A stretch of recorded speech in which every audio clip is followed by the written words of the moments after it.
আমরা যে নানান কাজের ঝামেলার ভিতরে ইয়াতে আছি আর কি। মানে আমরা আজকে যে আপনাদের যে একটা ইয়ার মাধ্যমে টাকাগুলি দেওয়া হলো, এটা আসলে এটা খুশির বিষয় না।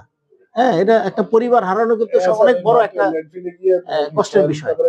হ্যাঁ, আমরা আপনাদের সাথে আমাদের স্ক্যাভেঞ্জার্স যারা আছে তারাও কিন্তু এটার সাথে সহমর্মিত বা একত্রতা প্রকাশ করে জাস্ট একটু আপনাদের শরিক হওয়া। হ্যাঁ, যে অ্যাটলিস্ট ঈদের আগে যেন অ্যাটলিস্ট কিছুটা আপনাদের হাতে টাকা থাকে, এই উদ্দেশ্য করে কিন্তু তারা বললো যে আজকে এই প্রোগ্রামটা করা। তো আমরা আপনাদের যারা যারা ছেলে মেয়ে যদি ইয়া আছে ওনারা বলবে, যারা চাকরিযোগ্য যদি কাগজপত্র ঠিক থাকে ওরকম ভাবে আপনার জরুরি ভিত্তিতে আগামী সপ্তাহের ভিতরে কিন্তু অলরেডি চাওয়া হবে। সো আপনারা যাদের হাজবেন্ড মারা গেছে বা যাদের সন্তান ছিল, সন্তান চাকরি অবস্থা মারা গেছে, তাদের সে যদি বিবাহিত হয় তার সন্তানরা আমরা যদি বয়সযোগ্য হয় তাহলে আমরা নিব, অথবা সন্তানের ক্ষেত্রে বাবা মা ক্ষেত্রে সেটা হয়তো কনসিডার করবে। সো এইভাবে আপনারা একটু খবর রাখেন। আমরা কিন্তু আগামী 7 থেকে 10 দিনের ভিতরে হয়তো আমরা অ্যাপ্লিকেশন নেওয়া শুরু করবো, ঠিক আছে?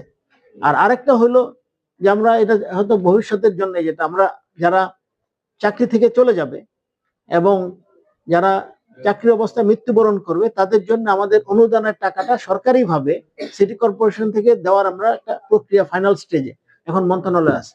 এটা যদি অনুমোদন হয় তাহলে পরবর্তীতে হয়তো এই যারা অবসরে যাবে তারা কত 4 লক্ষ, আর মারা গেলে 5,20,000 টাকা তারা পাবে। হ্যাঁ, আমরা এই চেষ্টাগুলি, ওই যে বললাম জিনিসগুলি তো ধরেন আজকে বললাম আজকে হয়ে গেল, কিন্তু ফাইন্যান্সিয়াল একটা টাকা পয়সার ব্যাপার। এটা ধরেন ইচ্ছা করলেই তাড়াতাড়ি করা যায় না।